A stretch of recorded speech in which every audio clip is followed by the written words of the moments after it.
Good morning. Good morning. Good morning. Good morning. In 2015, Apple unveiled one of their boldest laptop designs along with a laundry list of features and compromises to make it possible. A laptop so ahead of its time, it was actually too ahead of its time. That's right, ladies and gentlemen, I'm talking about the 2015 MacBook. Hello everyone, I'm Connor, and today we're going to take a look at what this laptop was and what it's become infamous for. And let's see how it stacks up today. Let's go. Tim Cook and Phil Schiller took to the stage in March of 2015 to introduce the world a new MacBook, reviving a product name that hadn't been used since 2010. At the time, it was the thinnest laptop Apple had ever made. However, it actually still remains today as the lightest laptop they have ever produced at just over 2 pounds. For reference, Apple's current lightest laptop is the 13-inch MacBook Air and new MacBook Neo at 2.7 pounds. That's about a 25% difference, which is still mind-boggling today. Though, with its thickest point at about 0.52 inches compared to the latest MacBook Air's uniform thickness of 0.44 inches, it has been beat. Though, its tapered design still awards it a significantly smaller footprint, which leads us straight into its first feature and compromise, the I/O. Now, of course, there is a time when it's really convenient to plug in a cable. That's when you want to charge quickly. So we do have a port on here for power. And the team decided if we're going to have a port on it, let's make the most versatile connector we've ever put in a notebook. And sure enough, they did. One connector supports USB data, DisplayPort, power, HDMI, VGA, all through one connector. The 2015 MacBook introduced the mainstream world to the USB-C port, of which we now know as standard across all of our devices today. But back in 2015, this was a brand new port. See, prior to USB-C, each laptop had a dedicated port for power, display out, and USB. But now, everything could be accomplished by a singular port, and Apple took that literally. They only put one of these USB-C ports, along with a headphone jack 2, on the device. Prior to the release of this MacBook, no mainstream device featured a USB-C port, but now customers of this device were left with only a USB-C port. For perspective, the millions of adapters to convert USB-C into everything from USB-A to HDMI didn't exist yet, which not only upset people because they had to buy the Apple taxed version of these adapters, but because now people's desks started to look like rats' nests. The technology behind this is a brand new standard called USB-C, and Apple, along with a number of other companies, have all worked together to create this new industry standard, and you're going to see it appear in more products. But first, you see it here on the new MacBook. The next feature and compromise was the MacBook's fanless design, a first for Apple. This feature, and I cannot stress this enough, compromise, was essentially a requirement as the device was too thin to even house a fan. This was accomplished by Intel creating an ultra-low power CPU that only used 5 watts of power, compared to the 2015 MacBook Air's i5 CPU that used 3 times the power at 15 watts. That came at the cost of performance though, as it only sported a dual-core chip clocked at either 1.1, 1.2, or 1.3 GHz base frequency depending on the model that you purchased. This made the device perfectly fine for document editing and web browsing in 2015, but extremely incapable of workloads such as video editing or gaming. However, despite the processor being extremely energy efficient, the lack of a fan still caused the device to get concerningly hot.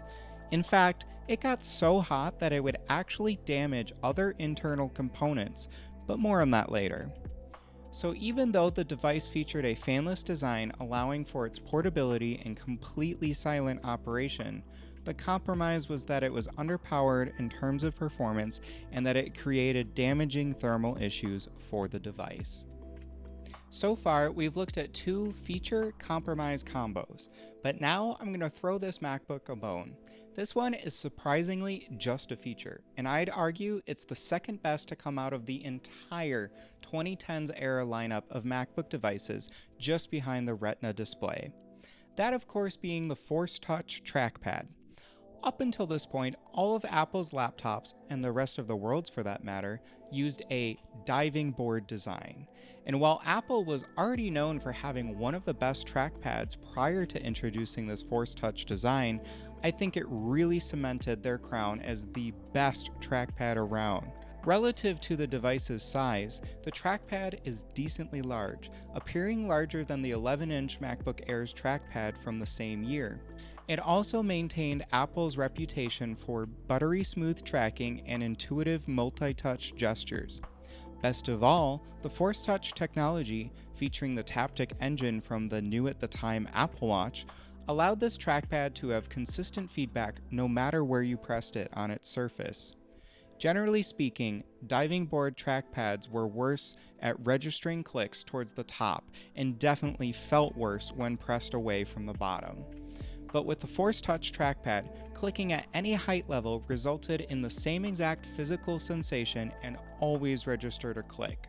This design is still used in the entire MacBook lineup today. Wait, scratch that. Almost the entire lineup today. Disregarding the newly released MacBook Neo, every single MacBook after 2015 relied on this technology. It honestly is one of my favorite hardware features of the MacBook, and we can thank the 2015 MacBook for introducing it. Alright, I have covered 3 of the 4 new features introduced with this device, and I have most definitely saved the worst for last. Any guesses as to what it is? That's right, I'm talking about the butterfly keyboard.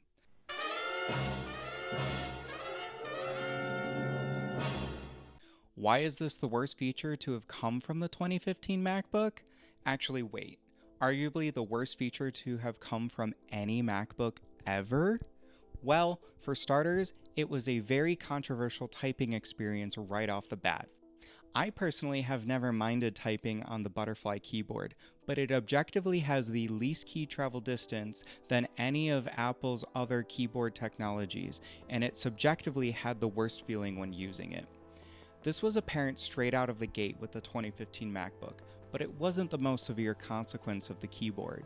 No, that would go to the $50 million lawsuit Apple lost in 2022 due to the keyboard's horrendous reliability.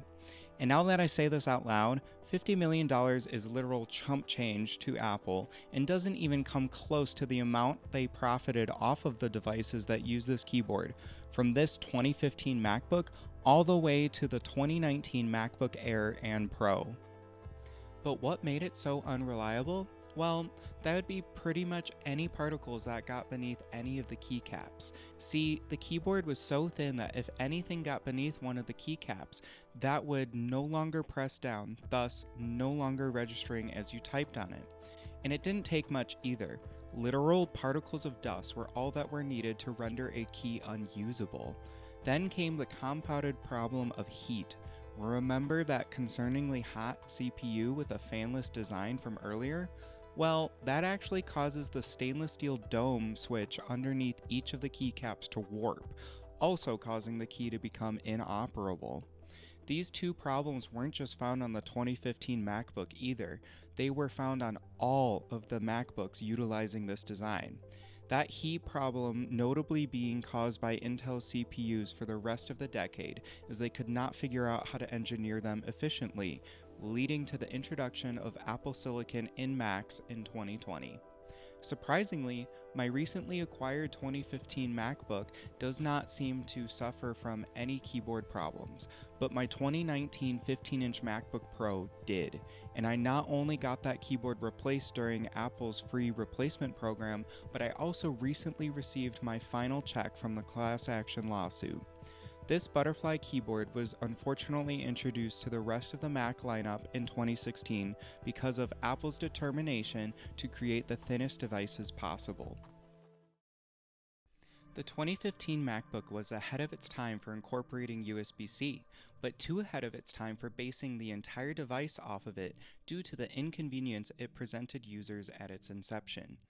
It was also ahead of its time for using a low-power CPU to achieve a fanless design, yet too ahead of its time for Intel to actually engineer one properly, or for Apple to create their own silicon for MacBooks. And finally, ahead of its time for being so thin and light that an entirely new keyboard had to be invented to fit inside of it, but too ahead of its time to foresee the catastrophic problems caused by physics. Wait a second, physics hasn't ever changed. Yeah, Apple really could have spent more time in the R&D lab to see that one coming. But maybe a $50 million lawsuit was cheaper than actually doing proper testing to begin with? Tim Cook is probably the only person with the answer to that. However, features such as the Force Touch trackpad and the aforementioned USB-C port were introduced to almost every MacBook after this one, which greatly improved user experience across the lineup.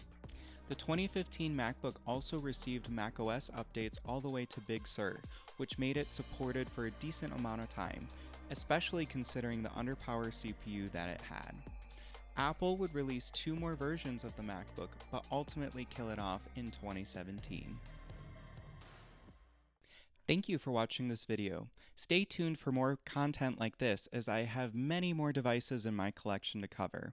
And I promise to not take another 2 years to drop another video. I really do appreciate your guys' patience. Bye!